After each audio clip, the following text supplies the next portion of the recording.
Hey everyone, welcome back to Corporate Dakota, the place where we try to peek behind the corporate curtain and see what is really going on under all that fancy paperwork.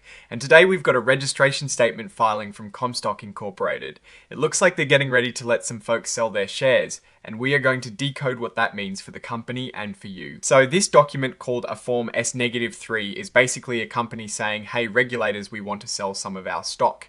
In this case, Comstock Incorporated, based in Nevada, is letting some existing shareholders, the selling stockholders, as they call them, offer up over 3.7 million shares of their common stock. Now, the big takeaway here is that Comstock Incorporated itself, the company, is not getting any money from this sale.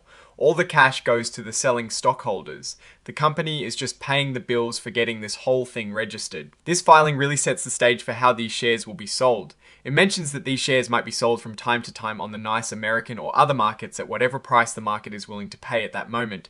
It also says they can be sold in private deals too.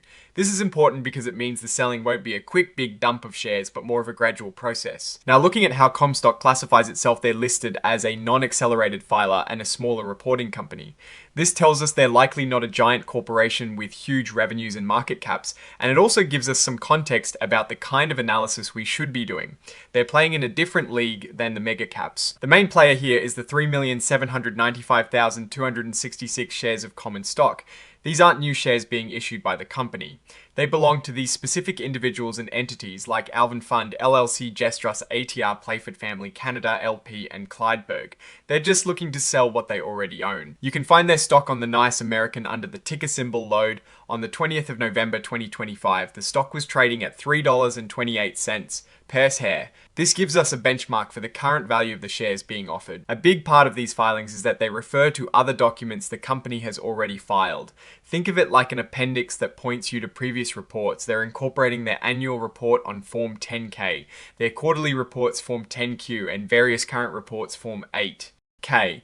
This means all the financial data and detailed business information from those reports is considered part of this registration statement. The summary section gives us a high-level overview of what Comstock Inc. does. They're focused on innovating and commercializing technologies to extract and convert natural and waste resources into clean energy products. This includes pioneering technologies for recycling old solar panels to get things like aluminum, silver, and other metals. They also have a Bialium business focused on turning waste and energy crops into renewable fuels like ethanol and diesel. They also own mining claims in Nevada and some real estate. Digging into their business lines, we see a metals segment focused on solar panel recycling, aiming to set a global standard. They have a demonstration facility and are building an industry scale. One, they believe this is a globally leading technology. Then there is the mining segment, which deals with their gold and silver mining claims in Nevada. They sold off some northern exploration claims in 2024 and 2025, generating some cash. Finally, the fuels segment, through their investment in Bialium Corporation, is looking to produce renewable fuels from biomass. Bialium does not generate revenue yet, but has secured significant investment and plans for future facilities. Their overall goal is to accelerate the commercialization of breakthrough technologies. They are using systemic management, disciplined scientific discovery, and applied engineering to develop and monetize clean energy technologies. They plan to deploy and license these technologies, working with partners to speed up adoption. They also have investments in other tech companies and some Wisconsin-based renewable fuel demonstration facilities. As with most filings like this, they include a section on forward-looking statements. This is a legal disclaimer basically saying that many of the statements about future plans and expectations are just that, expectations, and could change. They are not guarantees.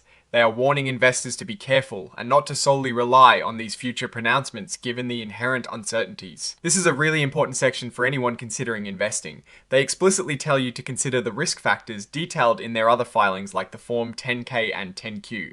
Things like market volatility, technological challenges, and regulatory changes are all likely mentioned here. Remember, when you see risk factors, it is the company's way of saying, here is why you might lose your money. Now let's look at the actual people or entities who will be selling. The table here shows Alvin Fund, LLC, planning to sell close to 2 million shares. Gestrus SATR over 1.5 million shares, Playford Family Canada LP about 208,000 shares, and Clydeberg 100,000 shares. If all these shares are sold, these stockholders will no longer hold any of these particular shares. The crucial detail is that Comstock Incorporated itself will not receive any proceeds from these sales. Comstock Inc. has authorized 245 million shares of common stock. As of the 20th of November 2025, they had about 51.2 million shares issued and outstanding. The shares being registered are part of this existing pool of common stock. This section delves into how ownership is recorded. It talks about individuals owning shares directly versus indirectly through financial institutions. It explains global securities which are often held by a central depository, like DTC, the Depository Trust Company. For most investors, this means they'll be indirect holders, meaning they own a beneficial interest through an intermediary like a broker.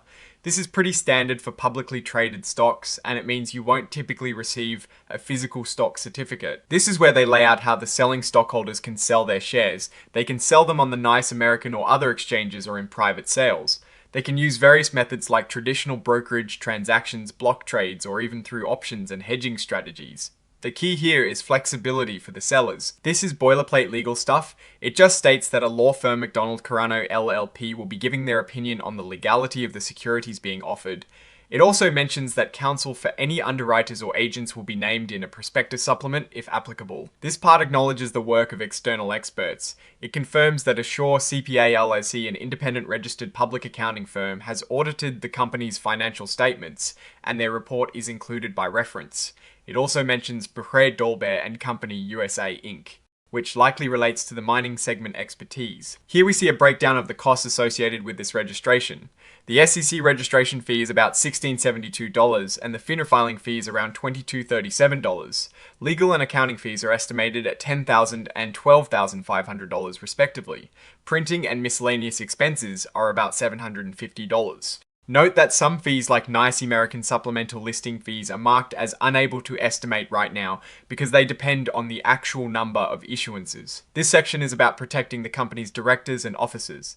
Nevada law and the company's articles of incorporation allow for indemnification, meaning they will cover legal costs or liabilities for directors and officers.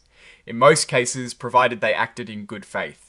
This is a standard practice to attract and retain leadership. Under the Exhibit section, you'll find supporting documents.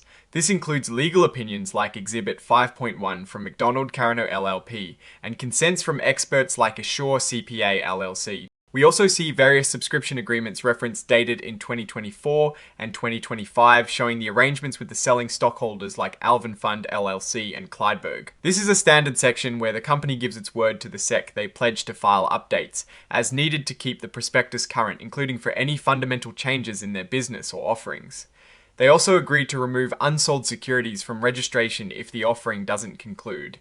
It is a commitment to maintaining transparency with regulators and investors. Finally, we reach the signatures and power of attorney.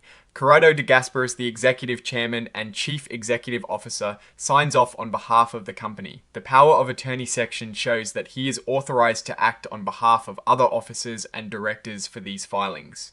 This confirms the leadership is aware of and approving this registration. So what is the story here? Comstock Inc. is facilitating a sale of existing shares by some of its major stockholders. They themselves are not raising new capital through this specific filing. Their business model is quite diversified, spanning solar panel recycling, mining, and renewable fuels through Biolium. The fact that they are a smaller reporting company and a non-accelerated filer means the scale of their operations is likely manageable, rather than massive. The risks are inherent in any company, especially one in the clean energy and resource extraction space. Technological advancements, market demand for recycled materials and renewable fuels, plus fluctuations in commodity prices for mining are all significant factors. The Biolium segment being in an early stage without revenue yet is particularly noteworthy. A key point of interest is the metals segment and its potential for solar panel recycling. While they report progress and have a demonstration facility, the market penetration and profitability of an industry-scale operation will be critical to watch. The mining segment's past sales indicate a strategy of monetizing certain assets. For investors, the immediate impact is not on Comstock Inc. It's cash, but on the market dynamics of their stock, potentially seeing increased selling pressure from these large holdings. Overall, Comstock Inc. is presenting a vision of innovation in the clean energy and resource management sectors. However, the success of their diverse ventures, especially Biolium, and the scaling of their recycling operations will be crucial for future growth. The current filing is more about enabling existing shareholders to exit positions rather than the company raising funds to fuel immediate expansion. Keep an eye on their future filings to see how the operational revenues from their recycling and mining segments develop, and how Bioleum progresses towards commercialization.